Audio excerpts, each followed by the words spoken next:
बुरी संगत उस कोयले के समान होती है जो गर्म होने पर हाथों को जला देता है और ठंडा होने पर हाथों को काला कर देता है। मैं हूं विनी आपके साथ और चलो आज कुछ अच्छा सुनते हैं। सुनाती हूँ कहानी एक राजा जी और दो तोतों की। राजा जी शिकार करते हुए जंगल में पहुंचे थे। शिकार करते करते एक शिकार के पीछे भागते भागते अचानक से अपने साथियों से अलग हो गए थे। उन्होंने देखा आसपास कोई नहीं है तो सोचा कि एक पेड़ के नीचे बैठकर अपने साथियों का इंतजार कर लेता हूँ, वो शायद यहीं आएंगे। राजा जी पेड़ के नीचे बैठे। उसी पेड़ के ऊपर एक तोता था। जोर जोर से तोता चिल्लाने लगा, आ जाओ, राजा आया है, राजा के पास बहुत माल है, लूट लो राजा को। बड़ी हैरानी हुई राजा जी को कि एक तोता एक पक्षी कैसी बातें कर रहा है, और उस पक्षी के बुलावे पर ढेर सारे डाकू आए और राजा जी के पीछे भागने लगे। डाकुओं को सामने देख राजा जी ने भागना शुरू किया। राजा जी आगे, डाकू पीछे। भागते भागते भागते एक और छुपने की छोटी सी जगह पाई, वो भी एक पेड़ ही था। पेड़ के पीछे राजा जी छुपे।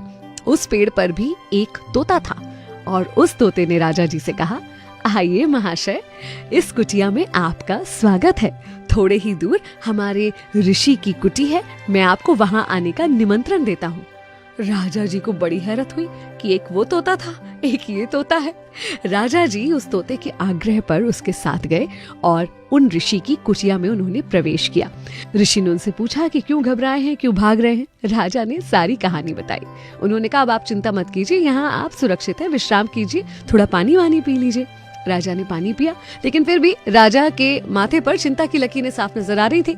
तो उन ऋषि ने उनसे पूछा कि क्या बात है, आप अभी भी चिंतित क्यों हैं? बोले, एक सवाल मुझे बहुत परेशान कर रहा है। तब उन्होंने उस तोते के बारे में ऋषि को बताया और फिर पूछा कि ये दोनों एक ही जानवर है, एक ही प्रजाति के, फिर भी दोनों के व्यवहार में इतना अंतर कैसे है, क्यों है?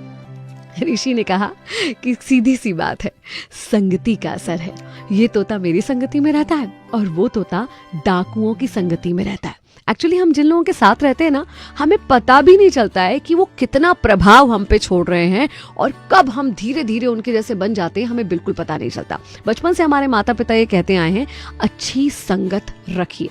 ये सिर्फ बचपन में नहीं, बड़कपन में, हर उम्र में आप पर लागू होता है। हमेशा ध्यान दीजिए कि आप किन लोगों के साथ रह रहे हैं, कैसे लोगों के साथ रह रहे हैं, क्योंकि आपको पता भी नहीं चलेगा कब आप उन लोगों के जैसे ही बन जाएंगे। तो उन्हीं लोगों के साथ रहिए ना जैसे आप बनना चाहते हैं, जिनकी तरह आप बनना चाहते हैं।